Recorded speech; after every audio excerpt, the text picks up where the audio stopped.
PPDB 2023 sudah dimulai. Saya ingin mengajak Anda, anak-anakku yang saat ini mengikuti PPDB, dan orang tua yang mendampingi untuk lebih memahami peraturan-peraturan atau filosofi-filosofi dalam PPDB sehingga dapat memperkirakan Anda itu nanti akan diterima atau tidak, khususnya untuk tingkat SMP dan SMA. Saya adalah seorang ayah dari 4 orang anak yang berkecimpung di dunia pendidikan, dan saya sudah mendampingi anak-anak saya mengikuti PPDB sebanyak 7 kali.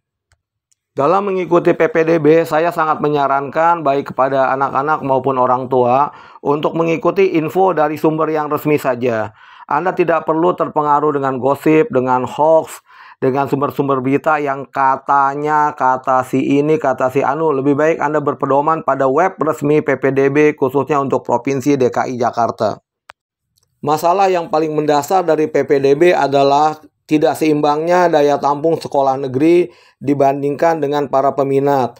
Untuk SMP kurang lebih perbandingan adalah 1:2, yaitu dari 2 anak lulusan SD cuma 1 yang bisa diterima di SMP negeri.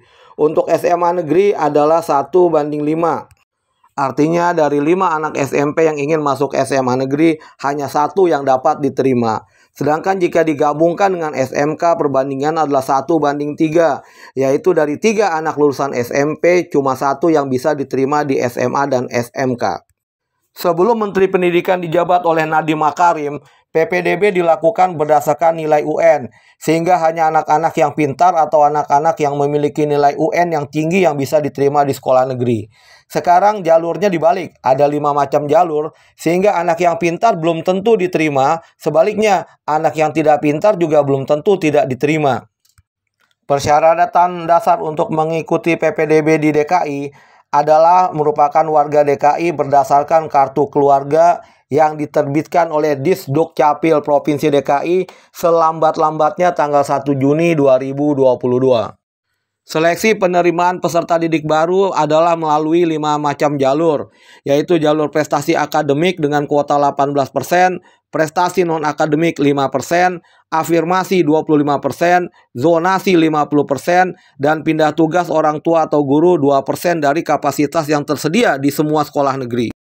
Pada jalur prestasi, seleksi dilakukan dengan pembobotan nilai rata-rata rapot, ditambah dengan prestasi non-akademik, bobotnya berbeda antara akademis dan jalur prestasi non-akademis.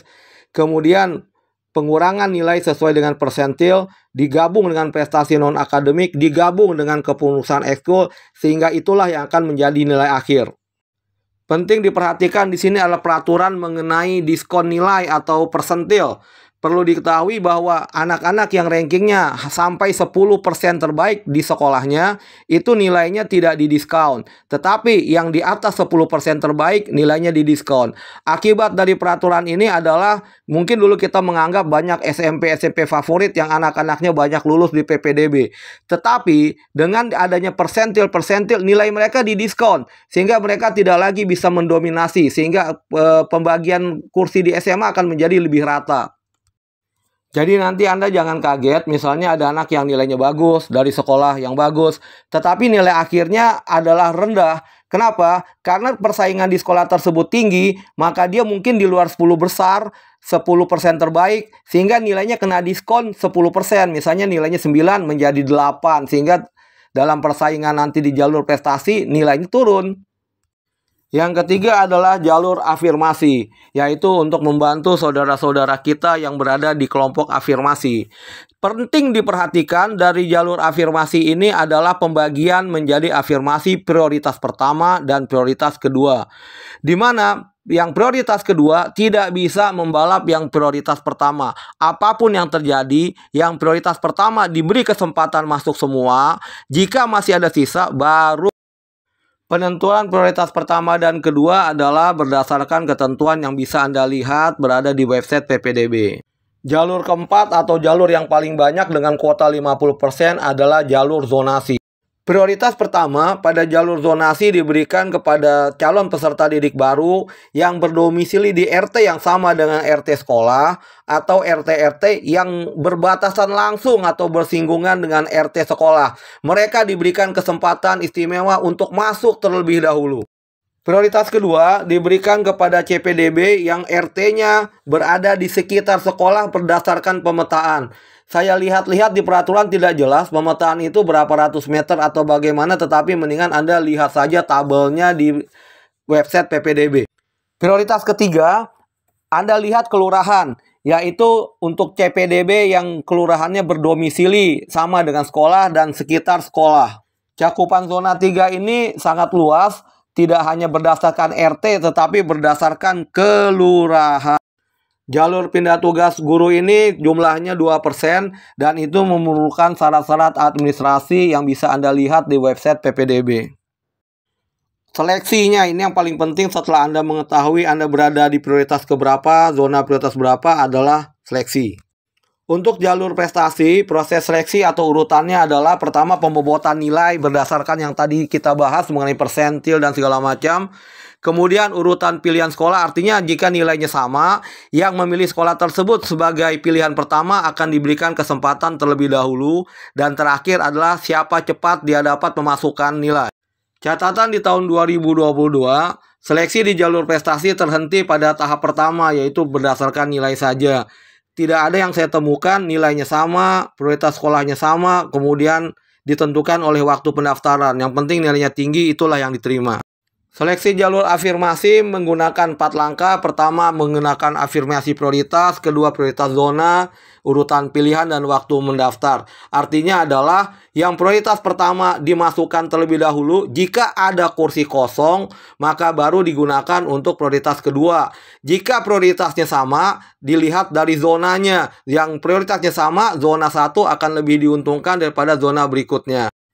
Catatan saya di tahun 2022, di banyak sekolah seleksi berhenti di tahap 1 saja, yaitu berdasarkan zona prioritas. Di banyak sekolah yang saya temui di tahun 2022, itu tidak menerima afirmasi prioritas kedua karena kursinya sudah habis digunakan untuk anak-anak afirmasi prioritas 1. Untuk jalur zonasi, seleksi dilakukan dengan 4 kriteria. Yang pertama yaitu zona prioritas, yang kedua usia dari tua ke muda, urutan pilihan sekolah, dan waktu mendaftar. Artinya, zona prioritas 1 dipersilahkan masuk terlebih dahulu. Jika masih ada kursi kosong, diberikan kepada zona prioritas 2. Jika masih ada kosong juga, baru diberikan kepada zona prioritas 3.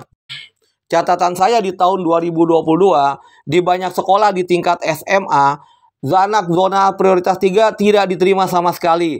Karena anak zona prioritas 1 dan 2 itu sudah menghabiskan semua kursi tanpa sisa untuk anak zona 3. Untuk anak zona 2 pun hanya yang usianya tua yang bisa masuk. Nah, ini merupakan suatu penilaian tersendiri buat Anda sebelum mengikuti PPDB. Anda ada di zona berapa sehingga Anda bisa mengukur bisa diterima atau tidak. Jadi dengan memahami bagaimana proses seleksi PPDB ini, Anda dapat memperkirakan bagaimana peluang Anda nanti.